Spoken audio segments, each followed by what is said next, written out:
Okay. We'll give it just about another 45 seconds here, and then we will get going.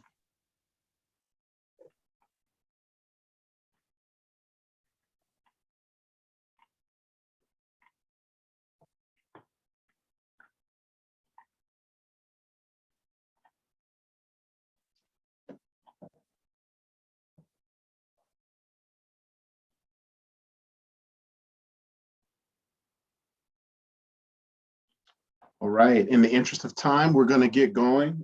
We may have a couple of people join us in just a second. It's just a couple minutes after 5:30. Just want to say welcome to everyone. As always, thank you for being here. There's a lot of different things you could be doing, so appreciate all of the steering committees who are here doing this work. I just want to say welcome to all of the community members who are here to listen in and watch the steering committee members do this work, and just also to any elected officials or other guests of that nature who are on. Just want to say thank you for being here to watch this work as well. So tonight we have a full meeting. Few goals for tonight. Our primary goals for this evening is to get the steering committee input and refinement on the 3 site concepts that we began to talk about last month. Looking for steering committee members' input on ideas or alternatives to inform the community meeting in March. So what else might that look like, or what are your thoughts about that community meeting? Just looking for the concepts and ideas so things can be refined. As always, nothing is set in stone at this point. For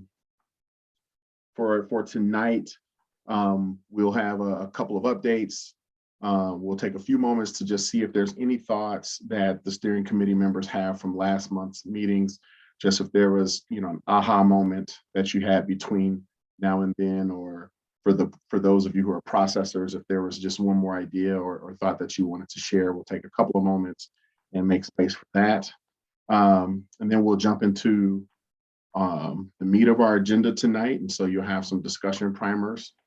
And then we'll jump into site work, and then we'll go into public comment, and then we will wrap up and talk about our next meeting, the public workshop, and then also the opportunity for a actual site visit.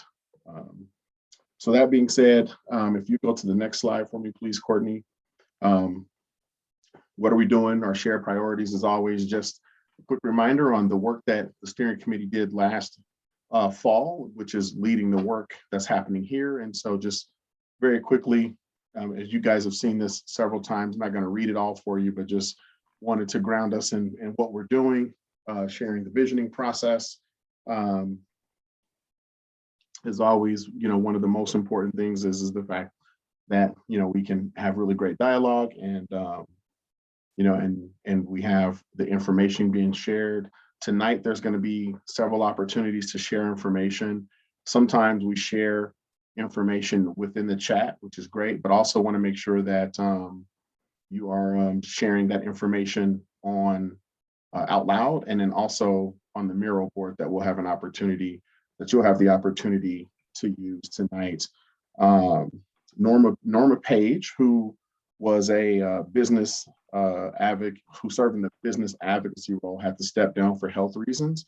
And so Sharita Hudnall is now with us. And so welcome to Sharita. Thank you for joining the work. And then just as a couple of points of clarification for our steering committee members, if you are commenting in the comment, remember that you have an option where you can chat with just the panelist members, or an option to chat with everyone. So if you want to make sure everyone is seeing what you're typing in, make sure you click that everyone option. And then to all of our guests, again, thank you for being here and to watch the steering committee meetings. I know that these are really interesting conversations, and sometimes you want to figure out how to get involved. And so there's 2 ways to do that. The first way is public comment. So you have the opportunity to sign up for public comment. We have a public comment section where you can talk to the steering committee members at every meeting. And then if you really want to get engaged and really want to participate in the conversation, you should sign up to participate in the public community workshop, which will be on March 23rd. And so for tonight, at our steering committee members have the audio and video and chat functionality. Everybody else is in a webinar format to watch the work. So again, definitely, if you want to engage with the steering committee, use the public comments time, or definitely come out to the public meeting, which will be on March 23rd. And as we know, there will be a couple of opportunities for public meetings throughout this process. So those are kind of the big updates. Steering committee members, again, we'll be using Miro. You should have received that link via email. If for some reason you didn't, I've placed it in the chat for you. I'll place it in there. If you need me to place it in there again, just let me know. But when we get to that section in the evening, you'll click on that link and log in just as we have in the past, and use that to engage with the Miro activity as we look into some SWOT analysis stuff. And so we'll be using the Miro a little bit later in the evening tonight. Next slide.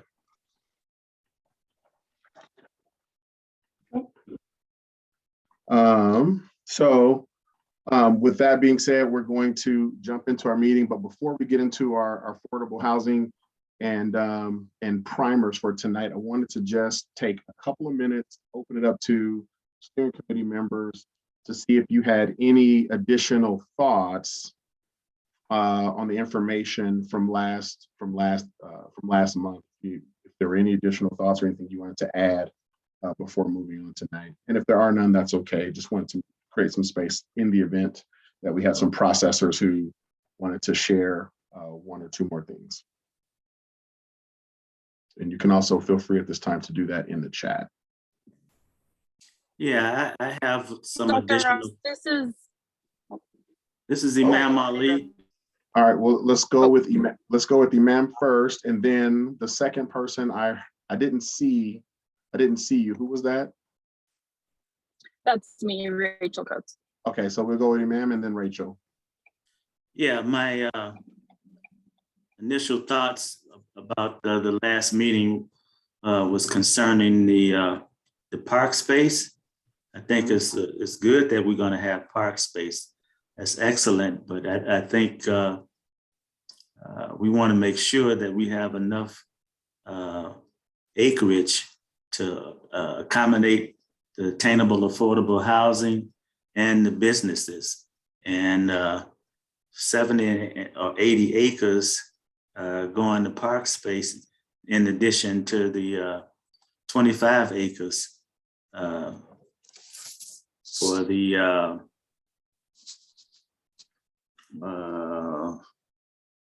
what do you call that? Drainage. That's a bit much. So that's what I wanted to address, that we make that a lot less than 70, 80 acres of land for park, and then in addition the 25 acres for drainage. That's my comment. Thank you so much, Rachel, and then Shandy. Yeah, hi. This isn't necessarily related to last month's meeting, but I was just wondering if we can get an updated schedule and timeline that we can expect from this process. I think that was shared before we re-engaged, but I think it would be helpful for all of us to know the commitment that we're heading into over the next several months. Yeah, we'll send that out to you. It's in the January notes, but we'll make sure that we'll send that back out to you. And if you have the January notes, you can check it there too. But we'll make sure we get that back out. Shandy. Hi, thank you. It's Chandi, and I'm representing. I'm so sorry. That's okay. And I'm a member of the Parks and Rec Advisory Board. And really wanted to say that I appreciated the park-centered approach that was presented at the last meeting, and the conversations around opportunity for really meeting the goals that people have mentioned around recreation for youth, and both passive and active recreation in this area of the neighborhood. And kind of going, my comment is not similar, but on the same track as the moms about clarifying what the minimum amount of park land could be. I felt like at the last meeting, there was a presentation of 80 acres, and that would be amazing for the amount of density that is going in there and the park need that the city really has at this time. And if there is going to be development, that there should be an amount of park land that really meets the need of the growing population of the community. And hoping that there can be some clarity around that acreage, but also with that, my understanding of the 25 acres of stormwater detention, that it cannot be used as recreation as it currently is, and hoping the city and others can clarify for our group to ensure that we understand the difference between the 25 acres that is stormwater management that cannot be recreation, or what that looks like, versus the other parkland that we discussed the last meeting, and hoping that clarifies the questions that have been brought up from others here tonight. Great, thank you. Lamone.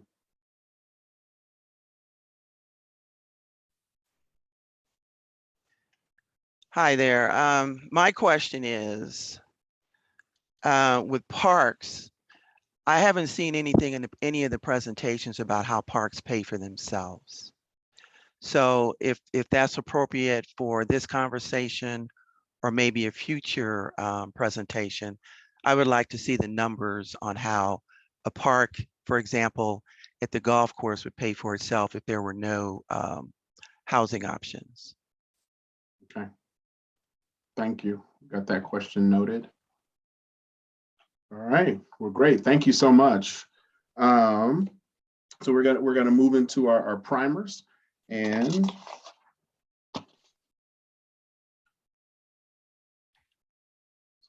here, get my screen back. Should I kick it off, Dr. Ross?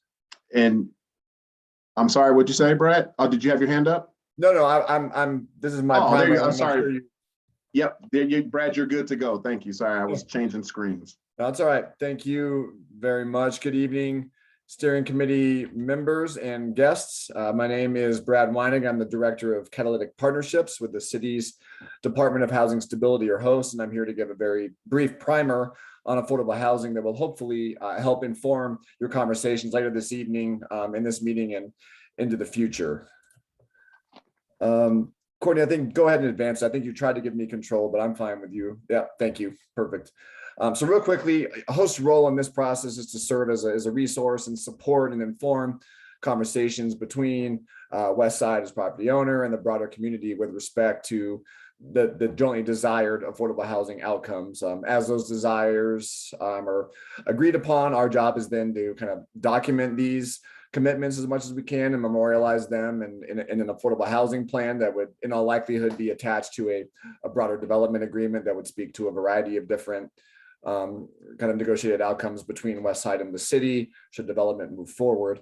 HOST also has programmatic and capital resources that we may be able to bring to the table in support of the shared housing vision. And ultimately, we would also serve as the compliance arm of any outcomes that did take place here in the future, ensuring that any commitments made towards affordable housing were maintained and honored. Next slide. Oh, quickly go back one. Yep. Thank you. So again, for purposes of this conversation and moving forward, I really just want to make sure it's clear that affordable housing options can come in a variety of different shapes and sizes. It can be small, it can be large, it can be tall, it can be short, It can be for rent, it can be for sale. We have kind of tools and resources to support a variety of different housing typologies. So just want to make sure that there's no kind of preconceived notions about what it looks like, how big it is, how small it is, what shape and form it comes in. It's any number of things. Those are all pictures of projects that my department has kind of supported and invested in across the city of Denver. So I want to make sure that's kind of clear as we continue these conversations around trade-offs. Go ahead. Speaking of trade-offs, it's important for tonight's conversation and moving forward that we all keep in mind and consider, I think, some high-level trade-offs with respect to affordable housing outcomes that we desire as part of this. In general, the greater number of affordable units and or the less land available for residential development. I mean, this was, I think, already discussed in some of the comments by many steering committee members, right? The likelier, the denser the affordable housing developments would need to be in order to accommodate, right, the goals. It's also, I think, generally true that the deeper the level of affordability expected, the lower income served, the lower the rent and or sales prices, and all other things being equal, the fewer total number of affordable homes that might be reasonably created as part of this development. So that's worth, I think, keeping in mind. Hosts can leverage different national and state models and programs depending on whether the desire is for affordable rental homes, affordable for sale, both. The latter tend to require greater investment of dollars on a kind of per home basis from hosts in order to subsidize. But that's okay. But again, it's a trade-off, I think, worth thinking through. And then it's in terms of, I think, broader economic realities. It's also, I think, generally fair to say that, the more affordable housing that is expected to come out of this process, also is likely that the more kind of market rate housing and commercial development will also be needed in order to kind of cross-subsidize and support the affordable housing that is ultimately envisioned as part of this process. Next slide, Courtney. And then finally, I also want to make clear that kind of the box of affordable housing outcomes that may come as part of this visioning process do not necessarily need to be limited to the confines of the Park Hill Golf Course property. We have tools and resources already available that can be used to support kind of surrounding impacted neighbors as well as part of this process, including affordable housing preservation efforts, renter and homeowner assistance programs for those who may be struggling to make ends meet on a month-to-month basis, down payment assistance programs for those looking to get into homeownership programs, either on-site or around the area. And we're in the early stages of developing a prioritization policy that with the goal of which is really to give, like it says, priority to those long-term, more vulnerable residents of our local communities when it comes to being able to access the affordable housing options within their communities. And so again, it's got an asterisk near it because it's kind of in internal development. You should be hearing more about this in the months to come, but know that that's also out there, given that I know, one of the strategic visions for this site is the kind of is a concern around mitigating or preventing displacement of impacted community members. And so again, want to know that it's not just necessarily the confines of the park that we're talking about in terms of the tools and resources and outcomes around affordable housing that could be a part of this. And so I think with all that said, I look forward to continuing the conversation this evening and in the coming weeks and months ahead. For now, I believe I'm turning the floor over to my colleagues from the economic development team. Yes, good evening. I'm Turit Nagel-Kiesbold. I'm the Director of Business Development for the Denver Economic Development and Opportunity Office, short DEDO. And I'm joined by John Hill, who is a key member of our business development team and our liaison to the development community, to the hospitality industry, and to large retail. And also representing DEDO here in our conversation tonight is Elvis Rubio, the Assistant Director of our Neighborhood Equity and Stabilization team. And I wanted to start off with the next slide, please, and just share again also what we see DEDO's role to be in this conversation, which is very similar to what you just heard from our partners and friends and hosts. So our primary role is to encourage, support, and inform conversations between developers and the community about the desired outcome related to any development project, and then to help inform and help you understand the business-enabled programs and services that we have available that can support the vision that is being laid out from you, or the desired outcomes that you are ultimately trying to achieve. Next slide, please. And my understanding is that in your vision statement that you articulated a strong desire for any proposed commercial use to include local businesses and opportunities for minority-owned businesses. And first of all, I wanted to point out that we do have an existing toolbox of support for entrepreneurs and small businesses. And I just wanted to make this steering committee aware of these tools. And I will not mention every single tool that we have available to support small businesses and entrepreneurs, but I just wanted to highlight a few. So again, we offer anything and everything from a one-on-one business advising on basic business startup concepts and questions. We provide technical assistance, industry expertise. We refer to DIDO programs and to programs that our partner organizations provide. We have a startup guide available in multiple languages. Again, for those who might seek opportunities as part of this development for a startup activity. We do have a small business lending program in-house, and we have also funded multiple partners that provide micro loans and other support services to startup and to existing businesses. And we also are continuing to build out strong programming around business stabilization support and capacity building for eligible businesses and in form of grants and technical assistance. So this is currently our existing toolbox, again, designed to support existing small local businesses and to support those who want to endeavor starting a new business. Next slide, please. What I'm really excited about is to share with you that there is a new small business resource in the making. This year, the city will launch a small business investment fund.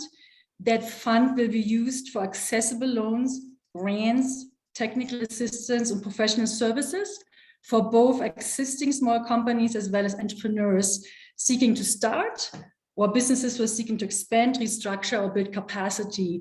We expect the fund to receive roughly $5 million each year over the next 5 years. And that the resource comes actually from Denver's cannabis sales tax revenues. There's a 1% of that revenue that is being dedicated for this fund.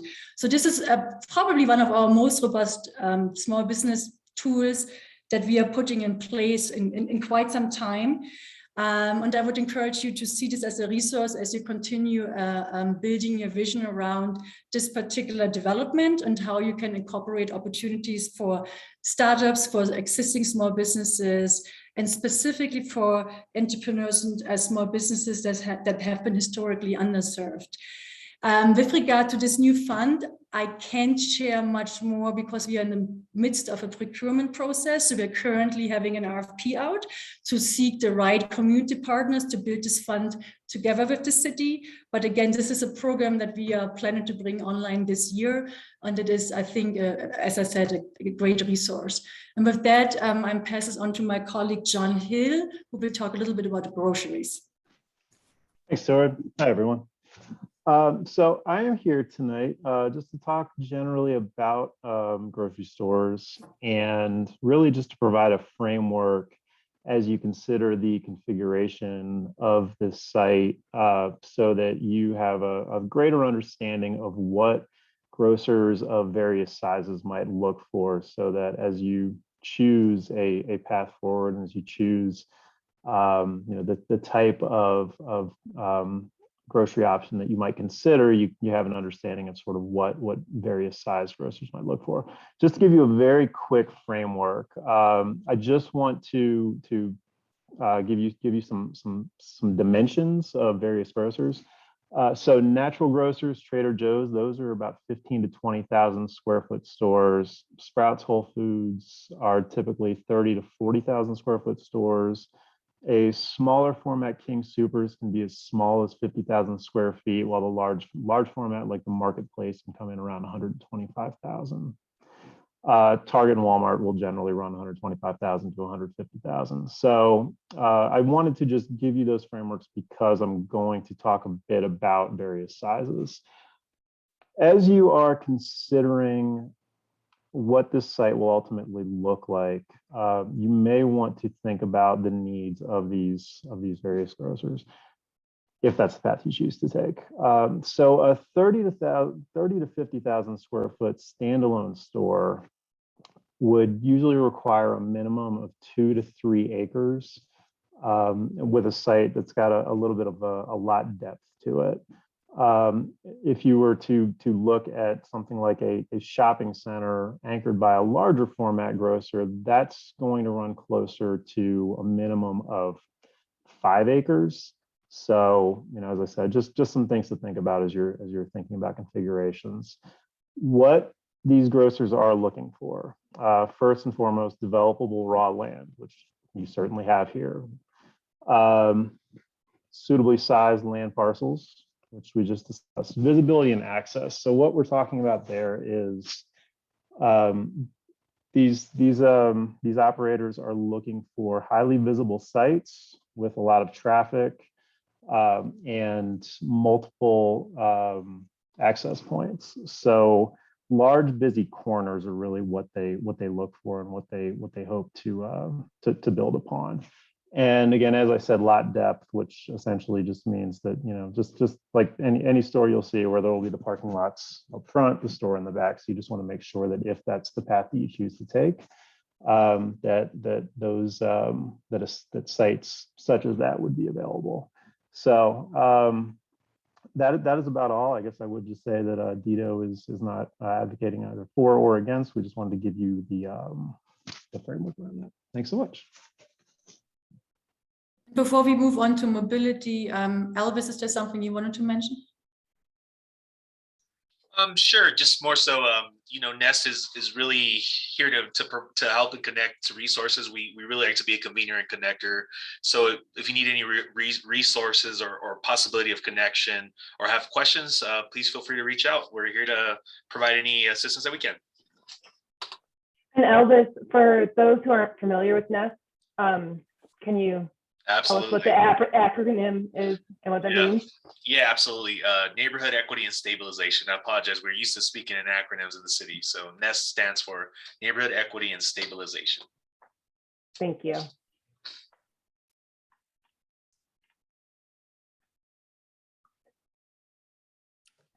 All right. Hi, everybody. My name's Will Wagenlander. I'm with David Evans and Associates, and I'm going to be going through a bit of a mobility primer to prepare you guys for the activities that will follow. Next slide, please. So 3 things to keep in mind as we really begin to envision this site and figure out what we want to do both from a land use side, but also equally as important from a transportation side. And that's really thinking about how the site can improve connections to the area's extensive mobility options. There's transit, regional roadways, bicycle paths, pedestrians, and we want to leverage the site and redevelopment to create better connections, not only for new residents, but for the surrounding communities to improve your mobility. Transportation, this is another key thing to remember, is a key component of public space. Transportation, streets, paths, things like that can be designed so that they reinforce the context and unique areas in which they exist. So for this site, where we're really envisioning a community within a park, those improvements in the future can be adjusted to match the direction and feel of the unique place that we're developing. And then, like I said earlier, connections from existing communities to the site are critical. Again, this isn't just for new residents and new businesses on site. This is for everybody in the surrounding communities, and we want to make those connections safe and accessible to everyone. Next slide, please. So just a little bit on the existing conditions in the area. Obviously, it has fantastic vehicular connections to both I-70, I-225, I-76. These are important regional connections, as well as obviously Colorado Boulevard. There is high frequency transit in the area. Colorado Boulevard is a major transit corridor, and then we also have the UCA line.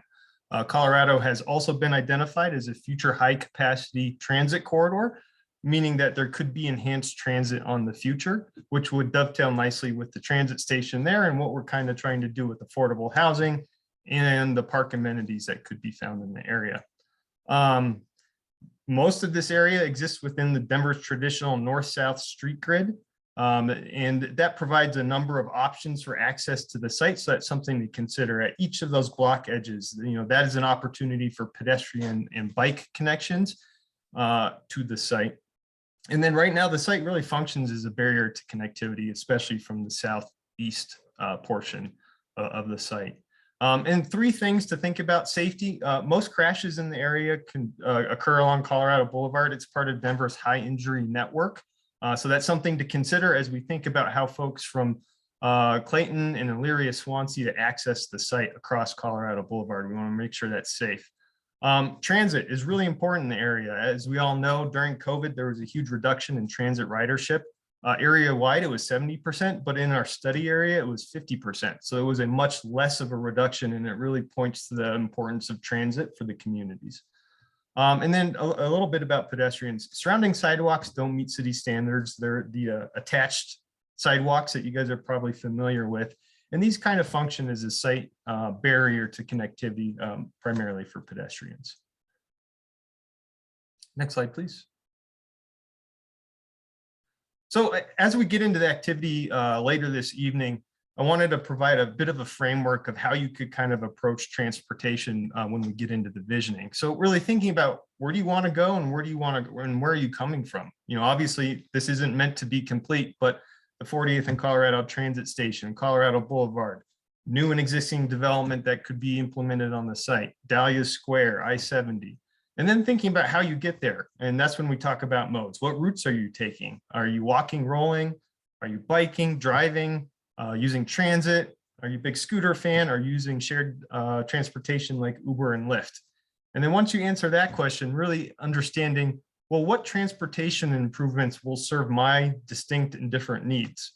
So taking everything you found from those initial two boxes and then thinking about, well, what elements and what types of trails and pathways, sidewalks, or bike lanes could better serve your needs in the area? Next slide, please.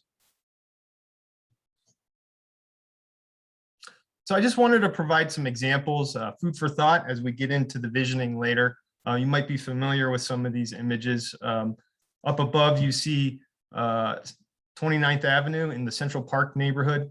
Again, this is a way to take transportation with the inclusion of parkways and turn them into something that alludes to what the development's going to be. So it could be wider sidewalks, wider tree lawns, things like that. Forest Parkway in the top right corner is more of the traditional parkway we see in Denver. And then also on the left, you kind of bottom left, you can see an image of Central Park of how homes could address the park. And then on the right, you kind of see the traditional Park Hill separated sidewalk. Next slide, please. Here are just some more examples. The 303 Artway is something we really need to think about when we talk about this site, and that's the cultural artway that is going to meander through Northeast Park Hill and connect to the transit station. So really thinking about how that important trail and pathway navigates the site will be important as we get into alternatives. And then thinking about different types of paths. Is it hard surface path, soft surface path? Is it both? Is it more of the natural condition that you see in the bottom left corner? And then lastly, thinking about bikes. If bikes are there, we want to keep them safe. And it's better to put bike infrastructure in now rather than later. So thinking about how bikes could navigate the site is going to be important as you get into the alternatives. Next slide, please. That's it. Great, thank you. Wanted to just open it up for a few minutes for steering committee members if you had questions for any of the presenters on the primers. Any additional clarification or thoughts for anyone?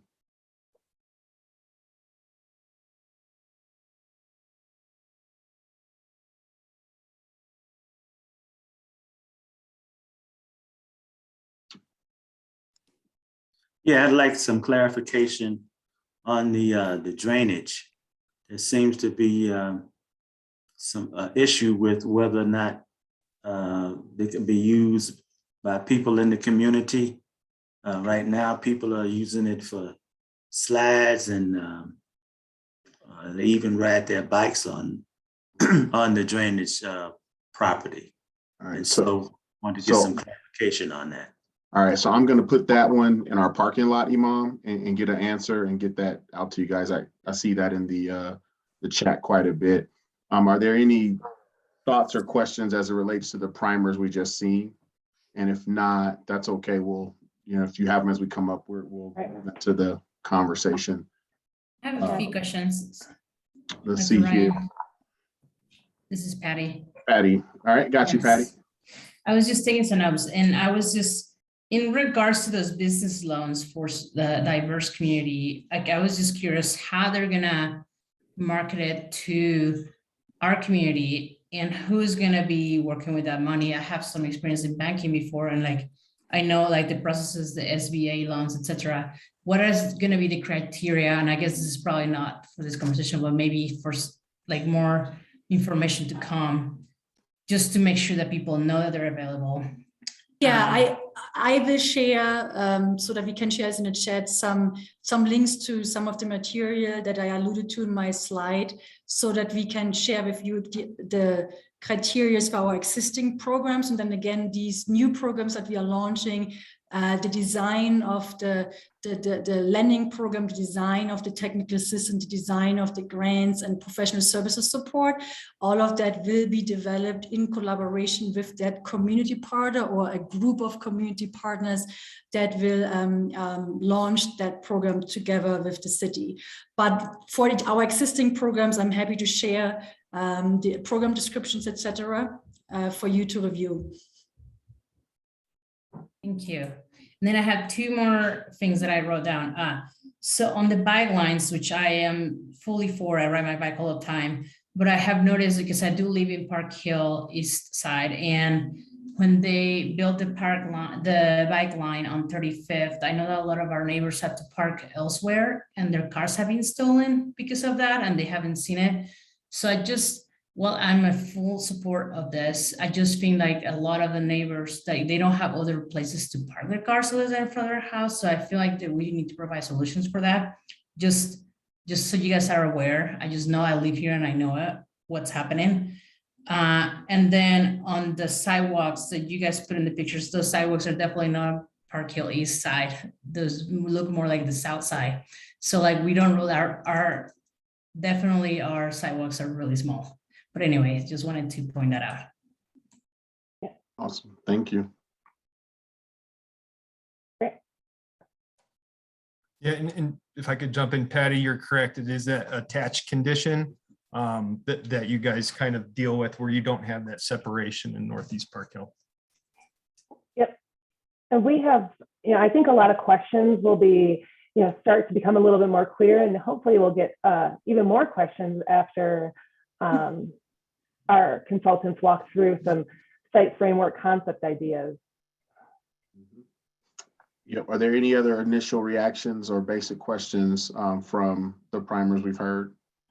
Hi, this is Sharita Hutnall. I just had one question that came to mind was, as the infrastructure actual development unfolds, what are the bidding opportunities for folks, and how is that going to be sort of announced? It sounds like there's obviously there's going to be a lot of different development going on, and I'm just curious how folks from our communities are going to be able to benefit from this economically, in terms of actually being able to continue to build our construction businesses, being able to build inspection businesses and things like that. How are we including the community businesses in the actual distribution of the infrastructure contracts?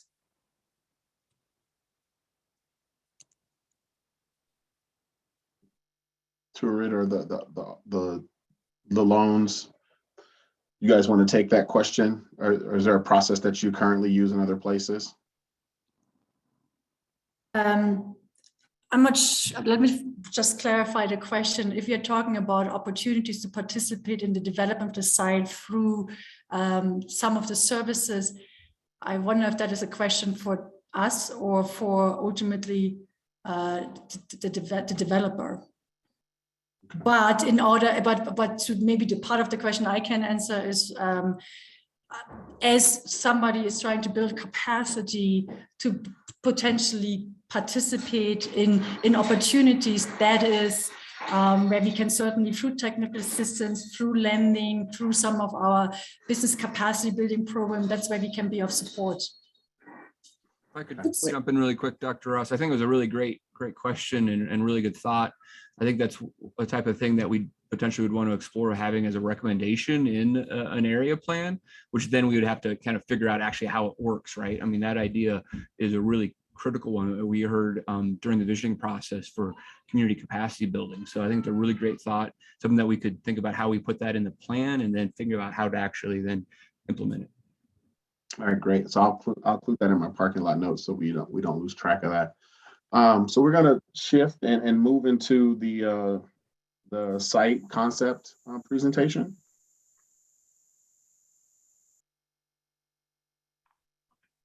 Ryan, Yep. Uh-oh. you should have the ability to control the slides. I'm here. Sorry. Okay. Okay. I wasn't sure if Bill was here or not. So well, I'm here. Yeah, I'm here. you too. are. Can you all hear me? Yep, we got you, Bill. All right. Well, good evening, everyone. Thank you, Dr. Ross. Nice to be with you all again. I'm Bill Vitek with Dig Studio, and you just saw my partner, colleague, Ryan Sotorakis from our firm as well. And we're going to tag team our discussion here on continuation of our parks ideas, as well as layer in some other of the land use and mobility components that Will and others from the city Dido office just began to share with you as well. So I just wanted to thank you all for your constructive feedback at our session last month. Your engagement is vital and important to shaping this community-driven plan as we move forward. And I also want to stress that what we're going to share with you tonight are only alternatives, and we're still in that alternatives phase and will be for a while here. And that, again, your input into these alternatives will really help shape and align the overall vision and goals for the site when we do get to a final framework plan at the end of this process.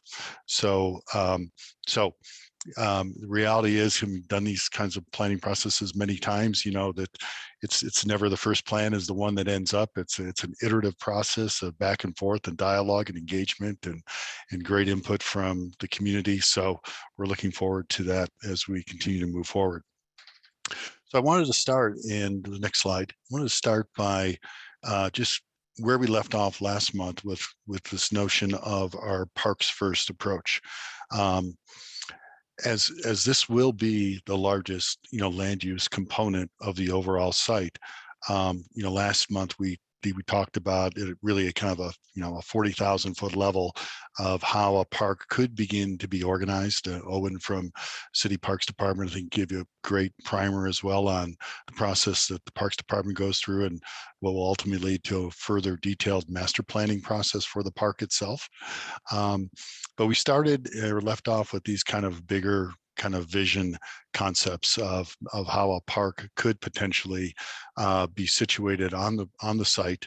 And so what we've done, and I should also say that, we talked about a lot of the different program elements that could fit within this boundary of an overall park space, and got a lot of good feedback on things that you would like to see, from active to passive recreation, field house, splash pads, recreation fields, etc. So a lot of good input. And I think, the takeaway from that is that the parks we're talking about, we can go ahead and incorporate a great deal of those as we get into more detailed planning within the park kind of envelope itself.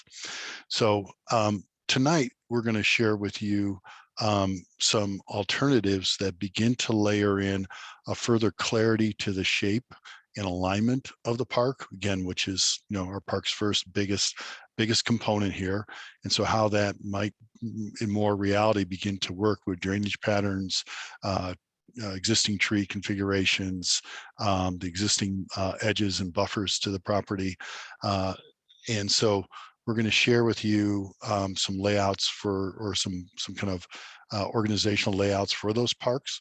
And then we're beginning to layer in the mobility components that Will just talked about, and then also the areas then that would, in how everything connects, and then some of the areas that would be, in a sense, surrounding and or interacting with the park itself and the adjacent land uses. So it's kind of a building a step-by-step, starting with the parks, layering in connectivity and mobility, and then looking at the land uses that would help activate and help shape the outer edges and access to the park itself. So with that, I will let again my colleague Ryan take it from here. He's gonna share with you these alternatives and kind of a layered up approach, so you can see how all these elements begin to integrate together. So Ryan, over to you. Yep, thanks, Bill. And everyone, thank you again for your feedback and the conversation last month. And as Bill said, these are high-level concepts, alternatives, if you will, that are further refinement of the previous concepts and diagrams that we talked about last month.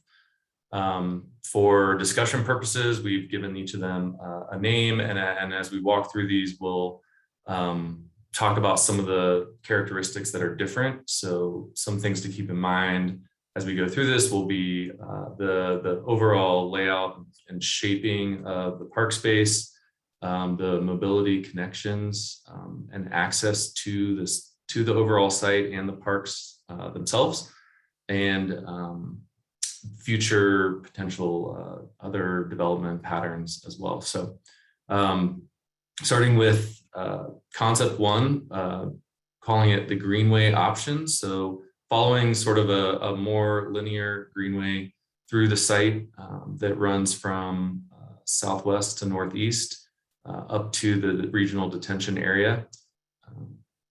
And as we go through this, we then start to layer in some additional elements like mobility networks. We're showing some different access points here. So think about the larger purple circles with the arrow, primary access being very multimodal, right? So people, bikes, cars, etc. And the smaller ones with the white circle, purple arrow being primarily pedestrian and bicycle access, non-vehicular.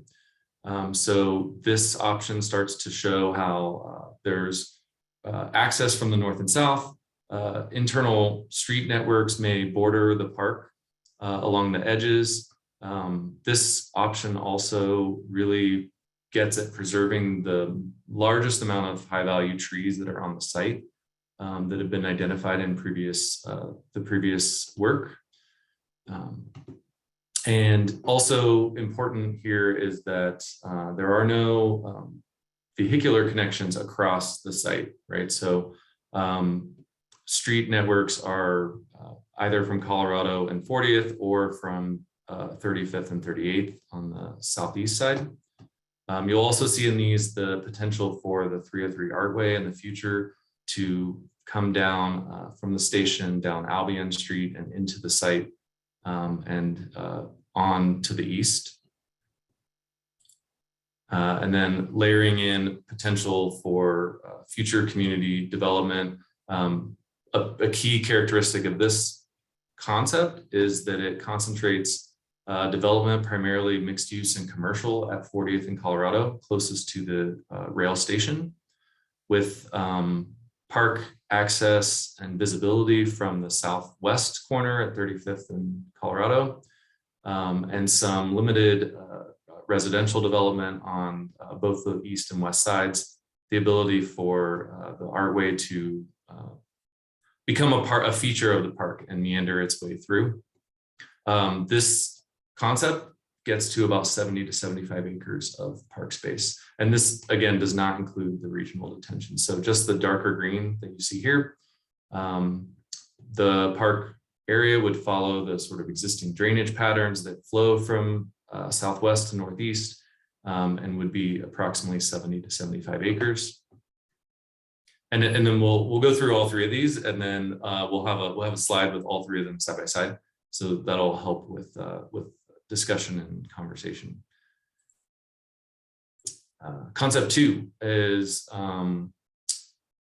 calling it the city grid, and when this is much more in line with some of the other larger parks in the city, Washington Park, City Park, where more rectangular in nature and reinforced by the grid of the city streets.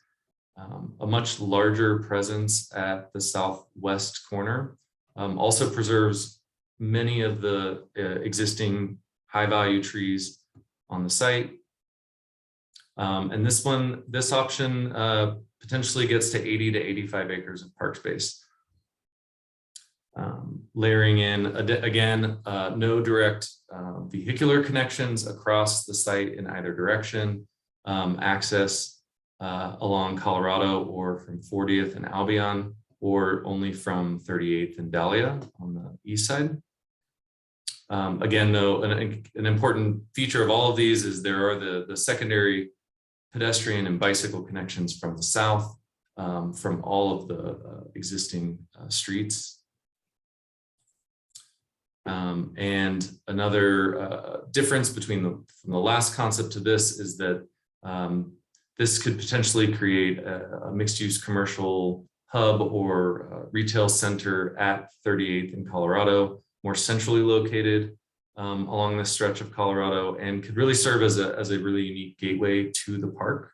Again, the street maybe does not go through the park and across, but you could envision this could become sort of a smaller town center, Main Street type commercial area, with then residential areas to the north and to the east as well.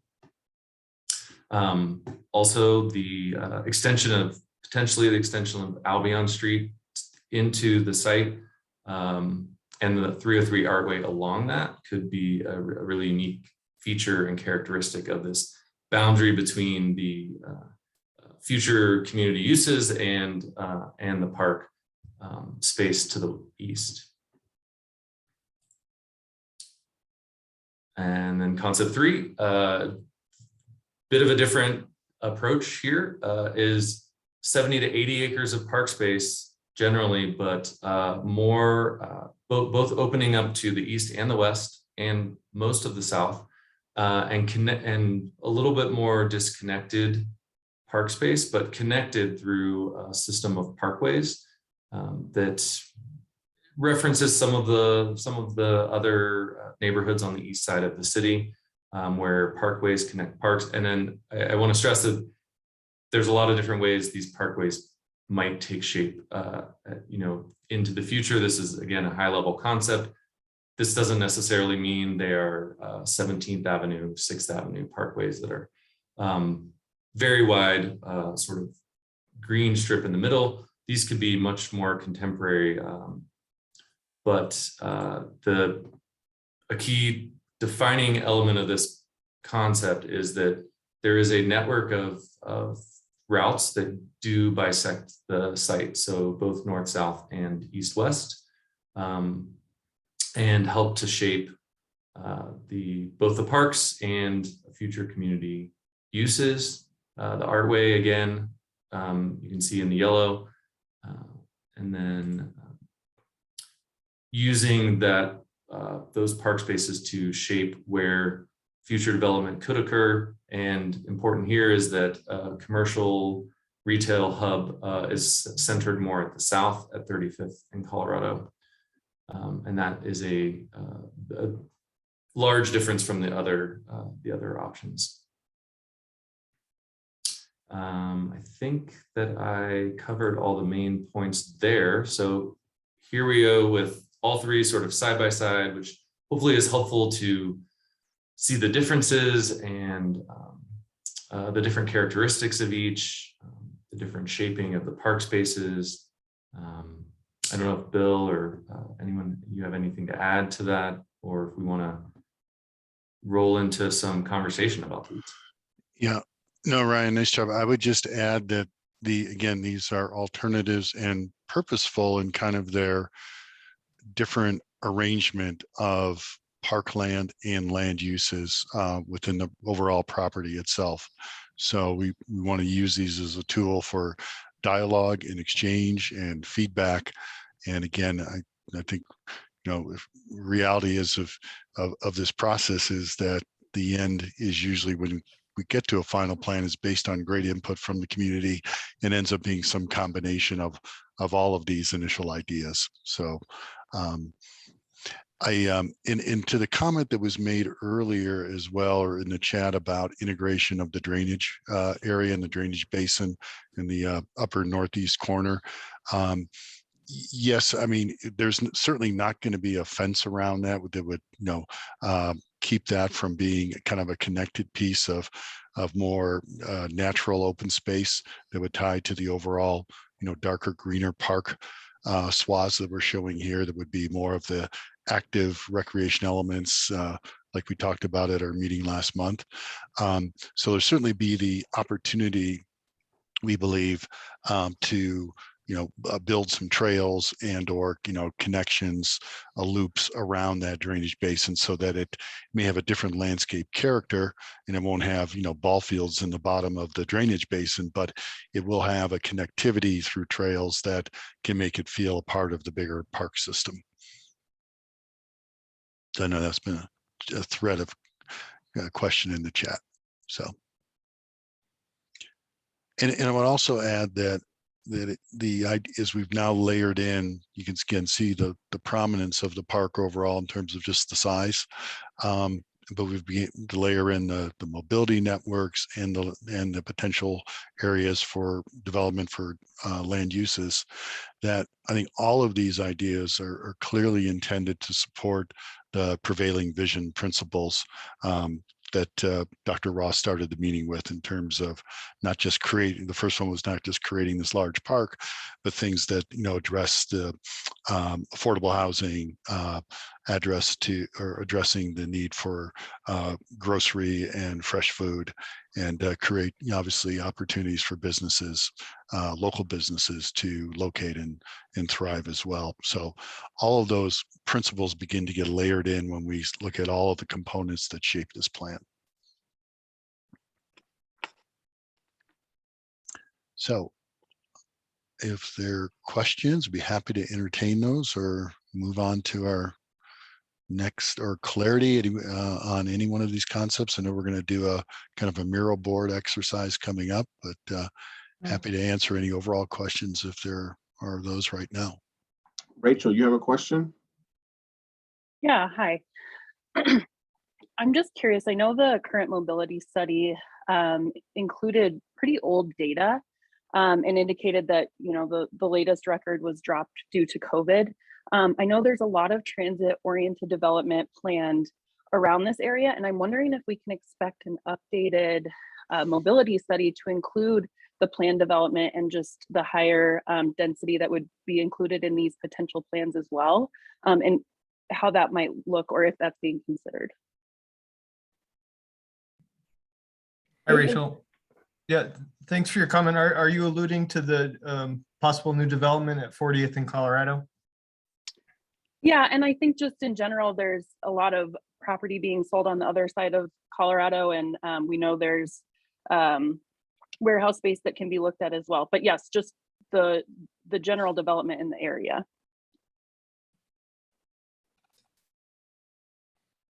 Yeah, and we can certainly add that in the future. As far as notes, each of those developments is in various phases of entitlement and planning.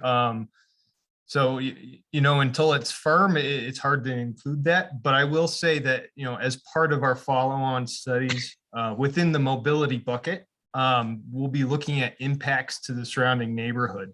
And we do have a modeling task within our scope of services to really look at how different densities can impact the surrounding neighborhoods and things like that.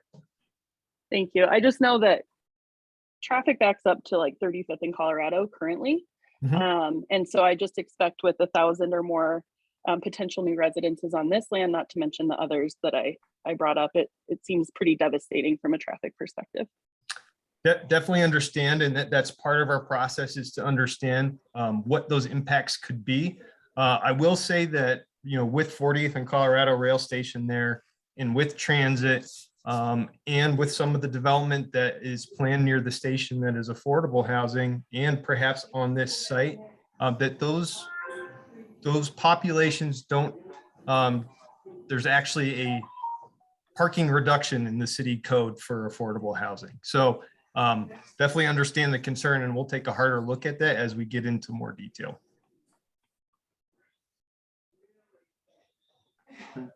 Great.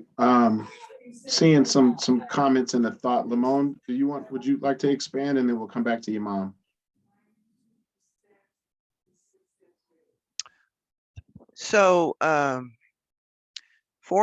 and 35th, there's already a lot of traffic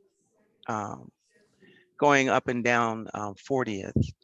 And I think that the new development should not even have an entrance from 40th or 35th, kind of centered in the middle, but 36th and 38th. And then behind the overlook, what I envision is just green space behind the overlook. So there's a continuity, a barrier between the activity on the west end versus the peace and quiet that the overlook wants. Thank you. Mom? Yeah, that was my suggestion as well, is that you have more park space on the east side of the golf course, and more businesses on Colorado Boulevard, because you would attract more attention in terms of the businesses, the grocery stores, et cetera, on Colorado Boulevard. Patty? Yeah, those were my same comments. I live like a really close to 36 and Elm, and I just think that will be terrible for the neighborhood, and you will definitely get some resistance and not very happy people. But then another thing I wanted to ask, it's on Dahlia. Are you guys just planning on making that full street open? And then my other concern is because that is such a family-friendly neighborhood, and that street specifically, and there's not even a stop sign right now. People go so fast, and I'm just afraid that that's just gonna really change the neighborhood in itself. I mean, we all walk during that time. I don't know. I just feel like it's very intrusive to have something right on Dahlia on our side of the neighborhood. I feel like Colorado Boulevard will be probably a lot better for the community, in my opinion, to like and like everybody's saying. Yeah, that's good input, Patty, and thank you. Are you speaking to just bringing Dahlia Street from Smith Road to 35th? Yeah, that's not Okay. open right now. So I know that it's only and even that area, just that section, everybody always speeds there. It's so dangerous for us already. So I'm worried that that's just gonna become not even like, for us to be able to enter the park is gonna be harder, the way, it's not accessible right now. Sure. As much so that's just gonna, I don't know, just a thought. Yeah, and yeah, definitely we'll take that into consideration, and it is interrupted right now. There's a potentially historic structure in the right of way.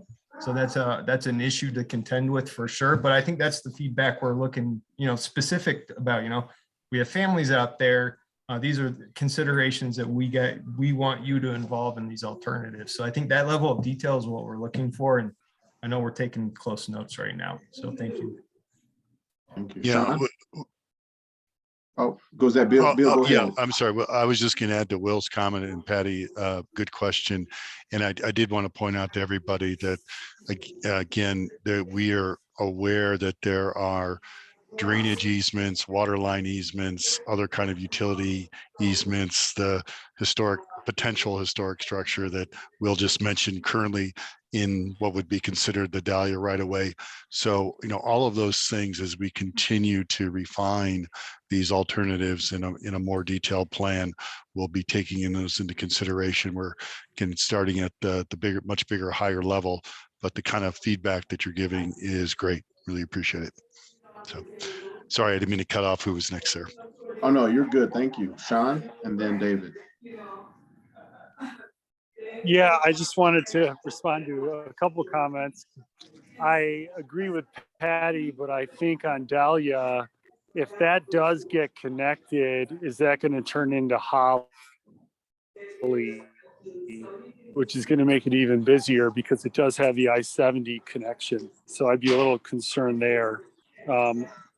My thoughts on the maps is we have, if you think about Colorado Boulevard, you've got retail at 40th and then again at 35th where Walgreens is, kind of all the way down to MLK.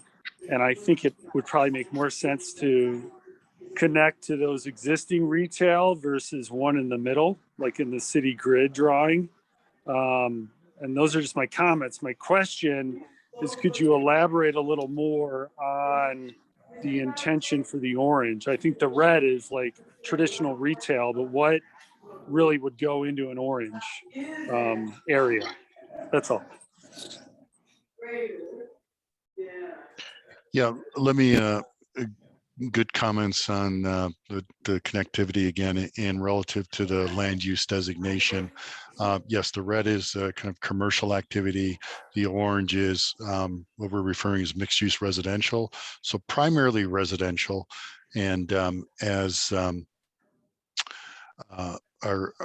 as we were saying earlier in our primer sessions, that can take all different kinds of shapes and sizes and looks relative to, what that residential product looks like.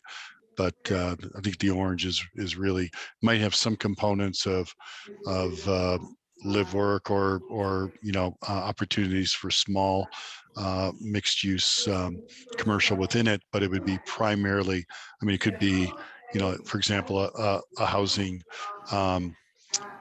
like you see all throughout town. It could be an apartment building that has ground floor residential, or I'm sorry, residential above and ground floor commercial on the ground floor of the building. So that's what we mean when we say mixed use residential, but it'd be primarily a residential land use. And if you're not talking, if you could mute, we're getting some background stuff. I want to make sure people can be heard. David? Thanks, Dr. Ross and everyone else. I know these are essentially kind of visions, if you will. They're certainly not set in stone. And so I guess my main concern when I look at all these is we each on the committee have our own kind of analysis of what this means based off of where we currently live. And I'll be quite honest, I live in that little area right up there in the middle, right up along Smith Road, where Albion curves. And I think it's a very poor idea to try to connect Albion into that top area of the land. It's already a nightmare with traffic. You're going to get another 350, 400 residences in that little swath of undeveloped land right there along Albion to the west that's owned by Urban Land Conservancy. Traffic all the time backs up all the way down Smith Road just to try to get across Colorado Boulevard. And just making that comment. So based off of that comment, are these street things actually desired by the city? Is it desired by someone who sits and just magically kind of comes up with ideas off the top of their head? Oh, this looks nice. Or has someone truly sat down and this is what somebody in the city wants, that they want to be able to do these connections, particularly on Dahlia as well. I mean, I would shudder to think what Dahlia would look like since it would connect straight into I-70. Dahlia would turn into the next Colorado Boulevard. Dave, that's a really good comment, and it's a good question about, kind of like, the thought process of these from a city grid perspective. And I would just really reiterate the high level nature of these, right? These are very conceptual, really just for conversation purposes tonight. We're trying to get the feedback, start better understanding the opportunities and some of the challenges that each one of these presents. And so there hasn't been a lot of thought yet into that. That will come as we go forward with the process. We have clearly aware of the challenges at 40th and Albion, and Dottie has mentioned that when we were reviewing these concepts with them, of that, how that needs to be improved. And currently I think it's a curve, right? And the idea maybe is there's ways we could clearly improve that intersection, but a lot more thought needs to go in each one of these. That's fair. Thanks.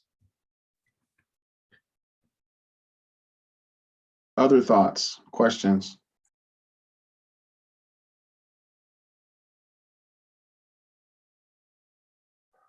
Okay, well, so we're gonna shift gears just a little bit, or not shift gears. We're just gonna keep it moving rather, and we're gonna spend some time really continuing the conversation we were just having, but we're gonna do that using the Miro board, and so if you're familiar with a SWOT analysis, right, we're looking for in each of these ideas, like what are the strengths, what are the weaknesses, what are things that we need to be thinking about, some of the stuff that you guys have just brought up, like parking and, what do we need to, what needs to be considered? What are the opportunities?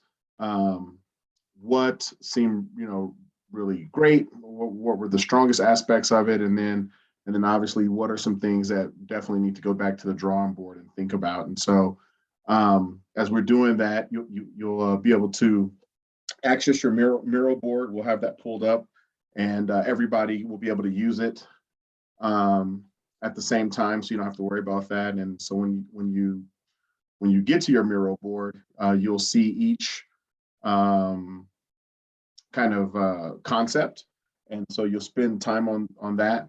And actually, Sharita, I'm not sure if this is an enterprise zone or not. Maybe Courtney, you can answer that question for Sharita in the chat. Yep, it is. Oh, there you go. And then, we'll look at each one of those ideas and get your thoughts captured. And if you have a question as we're doing those, definitely throw it out. And we will try to capture anything in the chat, but it makes more sense at this point to put your thoughts into the Miro board. Does everybody have access to the Miro board link?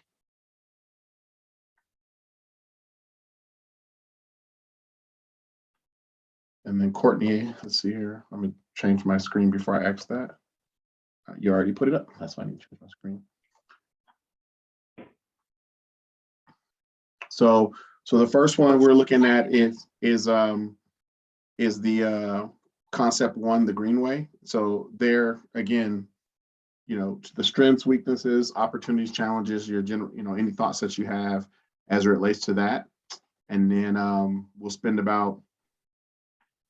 probably about 7 to 10 minutes and on each one, and then we'll come back at the end and see if there's any additional thoughts or comments as the information gets captured, and be as specific as you can, and provide all the information that you have.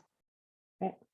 And the stickies are color coded. So issues, you can use the red sticky, opportunities, yellow, strengths, purple, just to help keep that organized. As you're thinking about opportunities, really think about what could be better, what's missing. Is there something that's alarming or of concern to you? That's an opportunity for us to take that information and improve upon it. So. And Patty, just to jump in, like your specific comment about that location, this would be a great place to note that on there. Any of that really kind of detailed contextual stuff that you'd like us to consider would be great, so that we could just visualize it.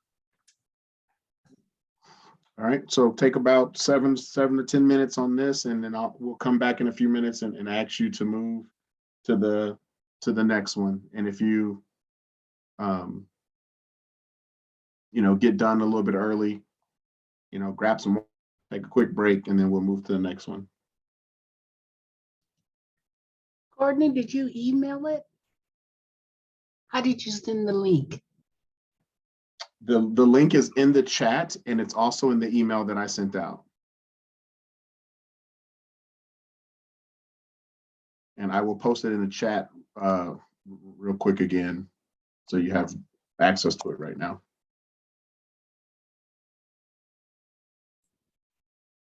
I do have a question. What's the title on it? I feel I see 5 of them. I just want to make sure I'm working on it.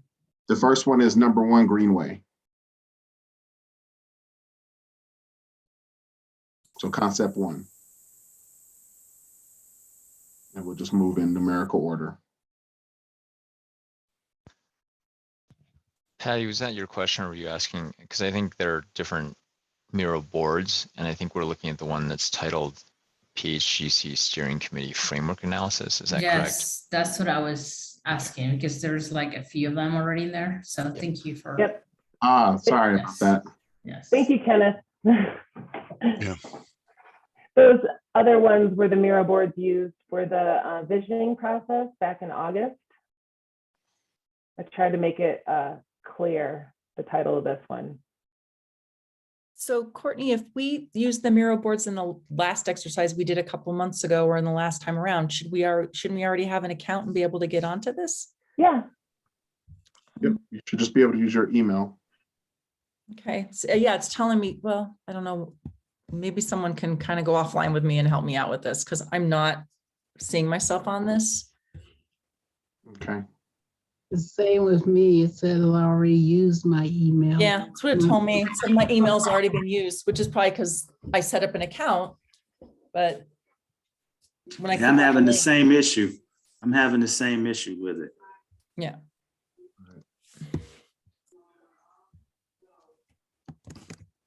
Okay. So when you get there, you should be able to Just sign up with your email. Mhm. And then so when you get there, go to sign in the right corner Oh, Okay. and then put in your email and the password that you used previously. Oh, I can't remember what I used. And if you can't remember your password, you just hit the forgot your password Yeah. option right above it. Let me see if it lets me. okay, there I am. All right, perfect.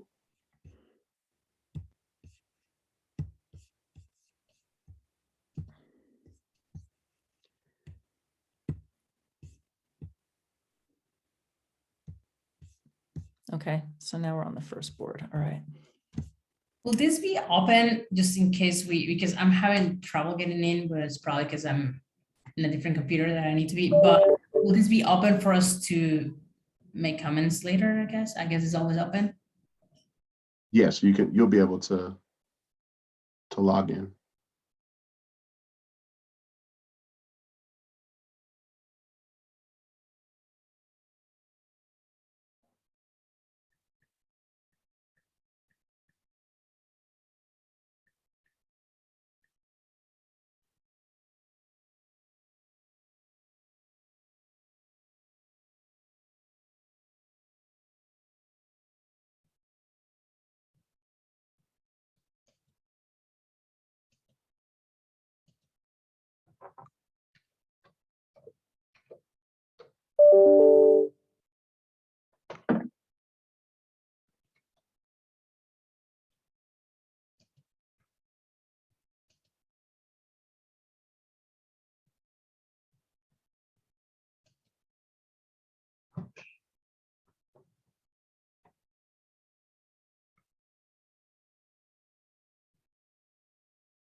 feel free to move to the second one if you're done with the first one. And if you're still finishing up with the first one, that's okay.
Okay. There's like 3 bags of trash, but I'm not done. Okay. But I'll be in early tomorrow, so I'll do it before. Okay. And you found that watch? Yes. That's the watch she said you let somebody do.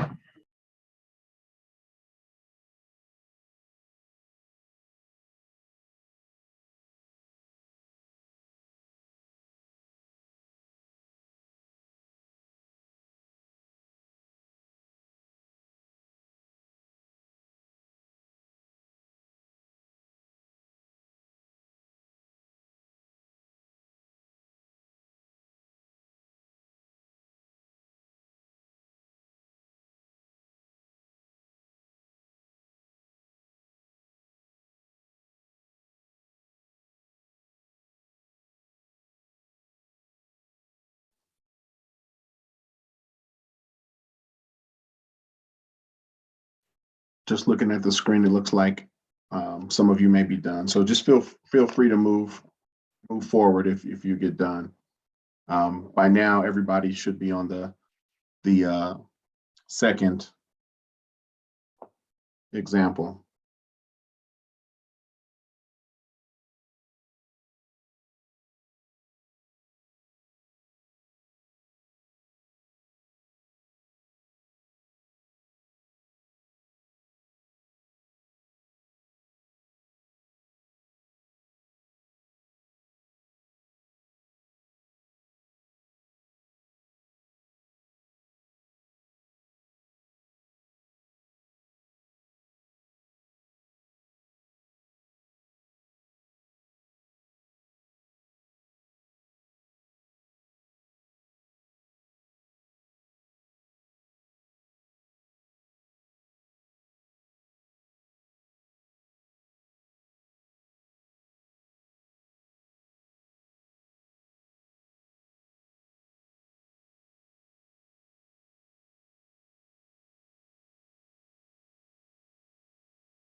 let's transition to the concept 3, if you haven't already. And if you're still finishing up 2, that's okay.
Okay, we're gonna take about 5 more minutes and if you've got any thoughts for any concept 1, 2, or 3, or any final thoughts that you need to finish, please go ahead and do so. If you're still just working in order, getting to framework 3, that works as well. But we're gonna take about 5 more minutes and look at coming back together.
Okay, everyone, we're going to come back together. I know that some of you might still be working, but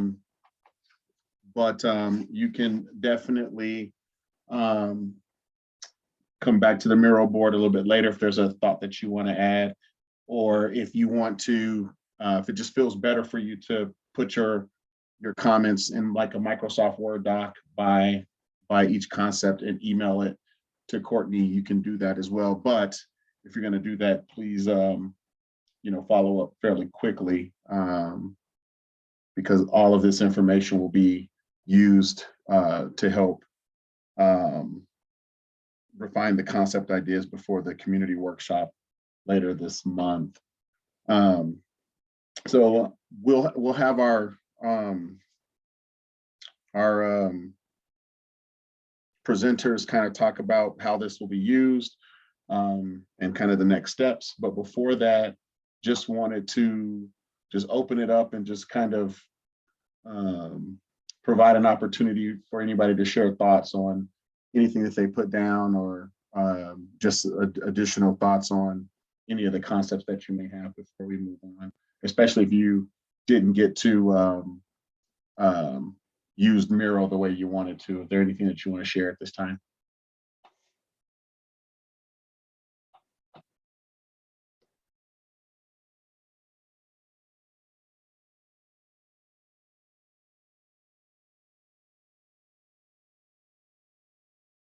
Okay. Well, we'll turn it back over to our presenters to just kind of close us out of this section and share kind of how this will be used and what that looks like. Oh, wait a minute. I'm sorry. It looks like we have a hand. David?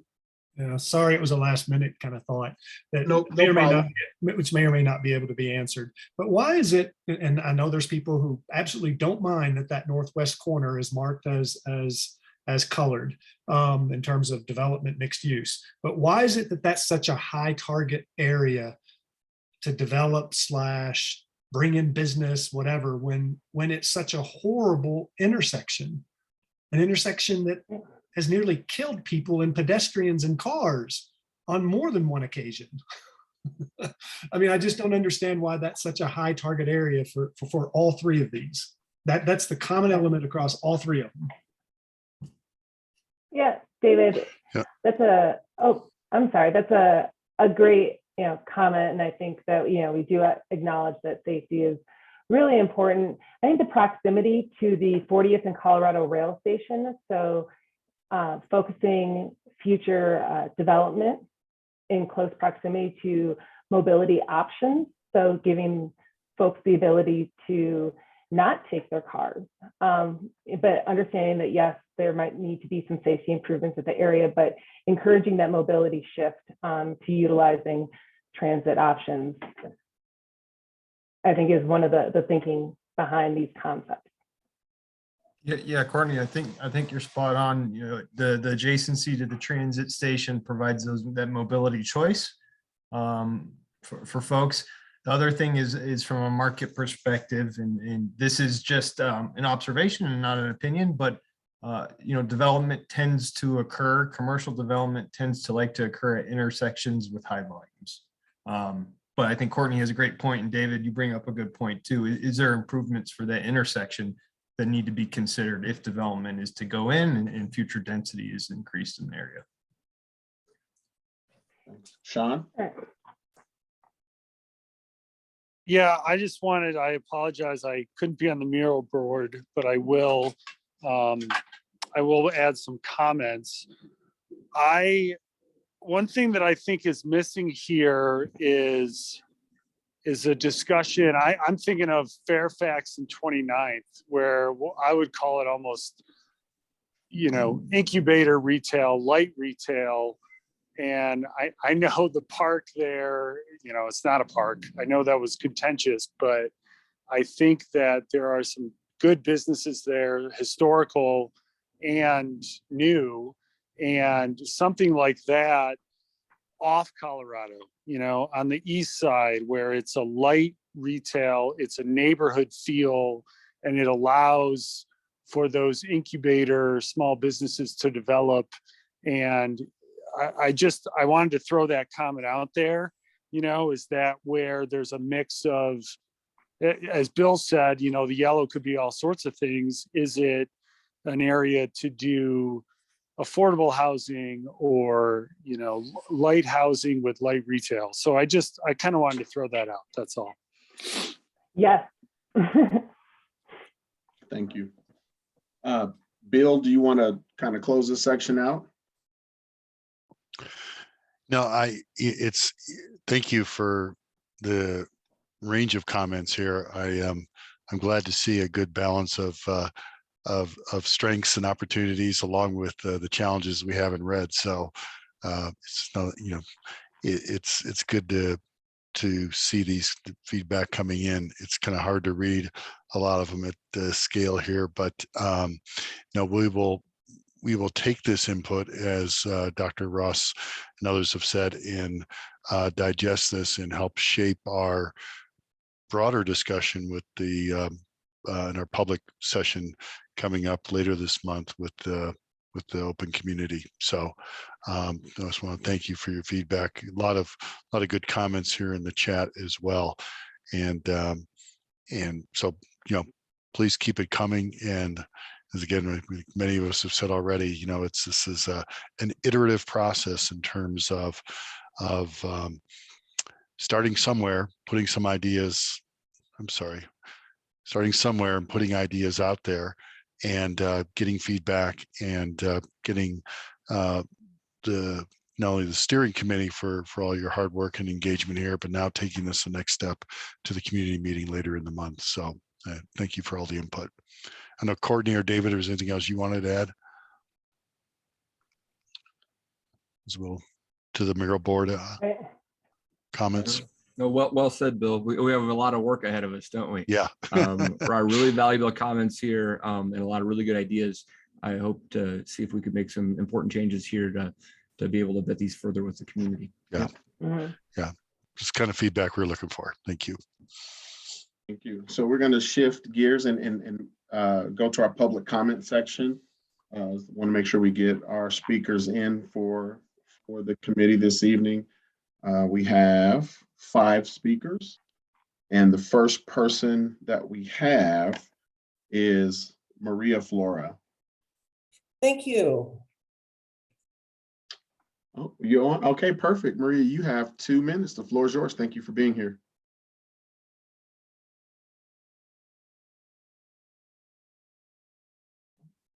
I think, Maria, you might be on mute, so let's...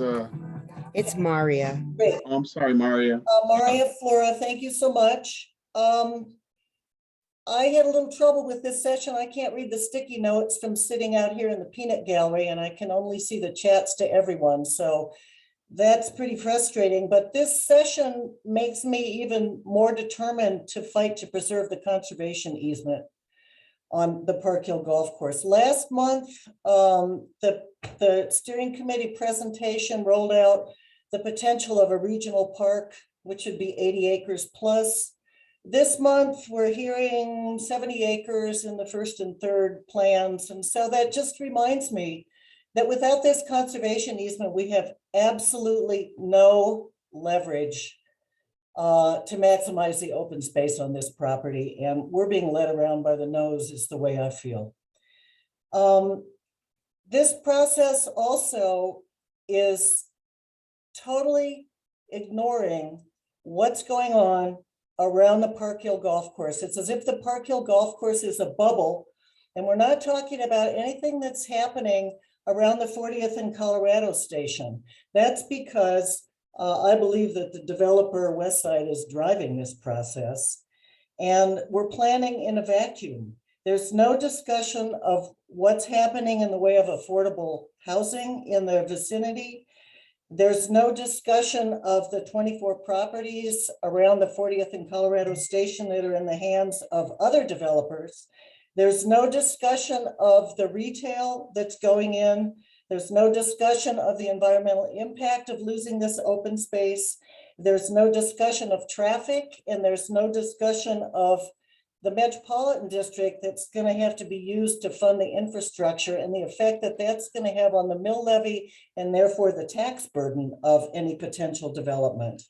I would urge all of you to look at the 2017 40th in Colorado Next Steps report to find out what the city envisions for around the 40th in Colorado station in the way of density.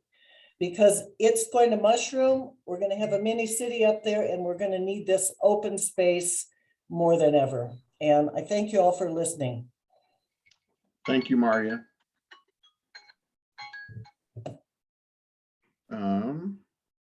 Next, we have Michelle Johnson.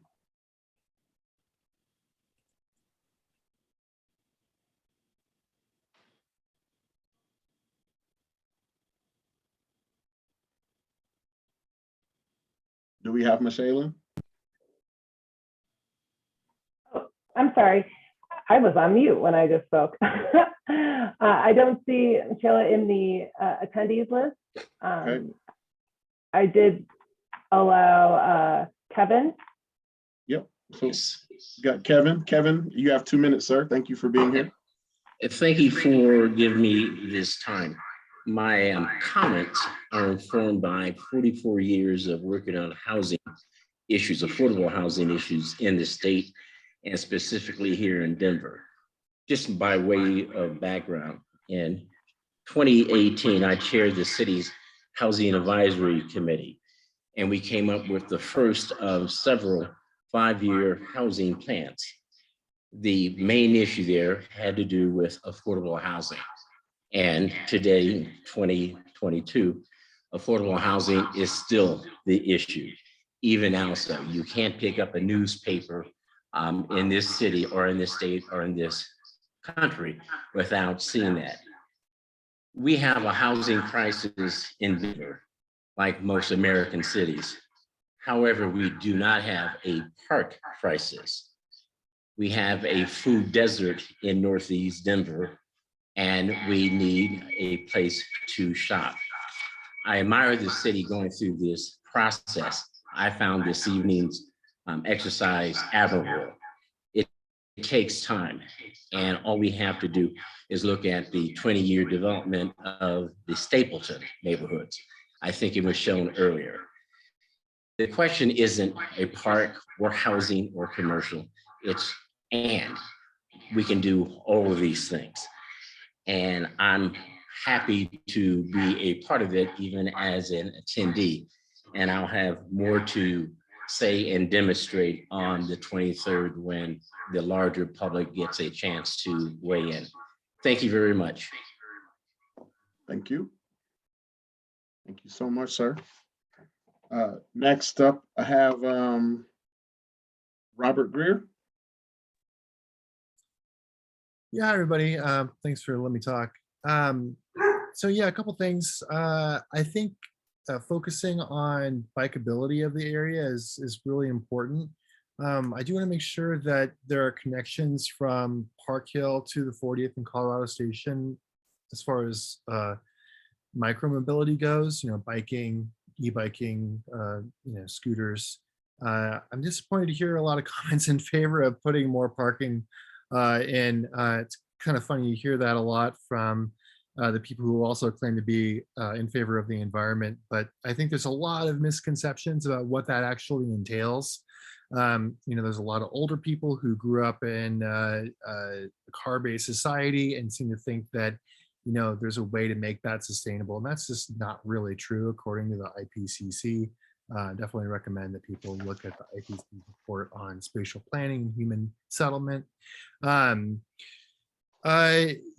think the first plan that provides a lot of contiguous park space while also not creating giant barriers of walkability is very good. I think it is possible to have too large of a park space in terms of traversability, especially at night.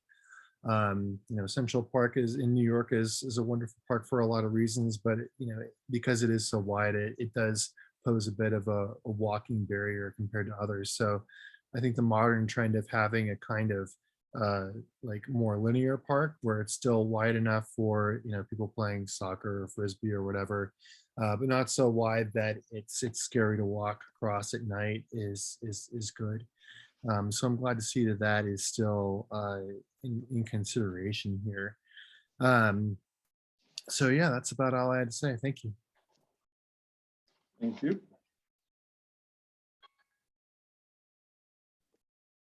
All right, I have Lisa Wingrove. Wingrove, thank you, Dr. Wingrove. Ross. Thank you for introducing me, and thank you for the opportunity to be able to speak tonight. I know I have an accent, but I have actually lived in Park Hill for 20 years and have been deeply involved in this process from when there were community consultations with Clayton Early Learning. I actually shared a table with Imam Ali at that process and learned more about what the community actually really wanted and needed in this area. I'm a clinical dietitian, so I really look at this process and this development from the lens of nutrition and the social determinants of health. And when I think about that, I'm really encouraged by the plans that Bill has presented tonight. And I wanted to also address the comments from the previous speaker, Robert Greer, about bicycles and trying to sort of leverage the comments about parking. I think more people are using bicycles, and I would encourage Bill and the DIG team to look at Copenhagenize, which is an organisation that actually brings bicycles and bike paths into communities all across the world. I really want to focus on the affordable housing piece of this. I think that, yes, there are developments occurring around Park Hill, as Mariah mentioned, but when we think about the recent report from the city that we need 50,000 new residences of some type to meet the growing needs in Denver, I think it stands to reason that this area of Park Hill has to have some of that affordable housing. As far as the park goes, I also agree with Imam Ali on this, that the 70 acres that the developer is currently committing to is the same size as City Park and also of Central Park, which is a very sizable park.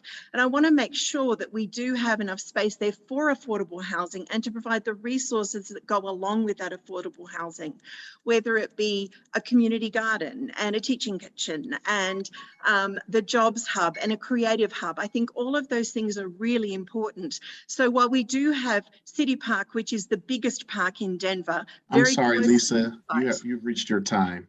Okay, thank you. Thank you so much.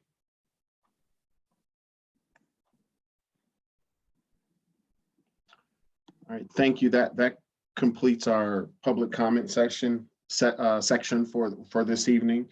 And as always, want to be respectful of your time and conclude on time. Our next steering committee meeting is in April. It's April 12th, 5:30. And the public workshop is scheduled for Wednesday, March 23rd, from 6 to 7:30 p.m. So that's definitely something you want to share out with members of your community who want to participate outside of just attending the steering committee meetings. So again, public workshop is Wednesday, March 23rd from 6 to 7:30. And our next steering committee meeting is Tuesday, April 12th. From 5:30 to 7:30 p.m. Just want to, as always, thank you guys for your time, for all the information and all the engagement and everything that you do. Have a great evening. Dr. Ross, before we go, can we talk about the site visit? Oh, yeah. Oh, sorry. I missed that. Yes. Thank you so much. Yes, you guys all had a doodle poll for a site visit to actually, for your request to see and kind of walk through the actual golf course. And so right now what it looks like is April 7th is the time that most people responded with. April 7th from 5 to 6:15 is the most popular time. There are some people who haven't filled out the doodle poll, so if you want to do that, please do that tonight. But otherwise, it looks like that'll be the time that we get together. There will be golf carts there, just to help with mobility. And that'll be an opportunity to follow up on the request to actually see the golf course facility and kind of walk it and get an idea for the size and some of those things. Courtney, do you have anything to add to that? I'll throw the link, the doodle poll link in the chat. And also, just when you do fill out the doodle poll, make sure that the times are displayed in Denver Mountain Time. When I go into it, for some reason, it reverts to Los Angeles. I don't know if it thinks I'm on, out Pacific Coast time or whatever, but just ensure that you are looking at the correct time zone when you're selecting your availability. And I will put that in the chat, and please respond ASAP. And then Dr. Ross, I'm sure you'll follow up once we finalize this week that date, but I wanted to give everyone on the steering committee just one last chance to fill out that doodle poll for their availability. And you might, if you've already done that, you might want to go back in and check that you did select Denver time zone, that it was automatically on that, because I don't know what's going on with Doodle. So. Yeah, Thank you. Yep. So please do that. And again, we're looking for critical mass there in terms of getting them, the most amount of people there together to do it. There was a question that will there be alternate times or a separate time if the majority time doesn't work for you. I do not know the answer to that, but I'll definitely find out and follow up and let you know. And before we go, it looks like we have Patty's your hand up, or is that from? Yes. Okay. I just had maybe a suggestion. I think instead of just looking at the site because it's, easy to see, I think it would be too important for us to walk the neighborhood, because I would like for you guys to see my lovely neighborhood and to see what people will see when they try to access that park. And I don't know if that's a potential, and I know that maybe that's not easy for everybody to walk at, but maybe if we can use the golf course, the golf carts to do that. I just think it's important for you guys to see what the community sees, not just the golf course, but the accessibility, etc. Thank you. And if there's any other comments at this point, just shoot them to Courtney or myself in an email, and we'll make sure we respond to your question and share that information with everyone. Patty, thank you for that suggestion and offering that information. And then again, thank you all for your time this evening. We appreciate you. And thank you to all of the community members and elected officials. It looks like we had Councilwoman Candy Sedabaka and Councilman Chris Herndon present. So thank you guys for being here as well. So with that, just want to say good night and thank you again for all you do.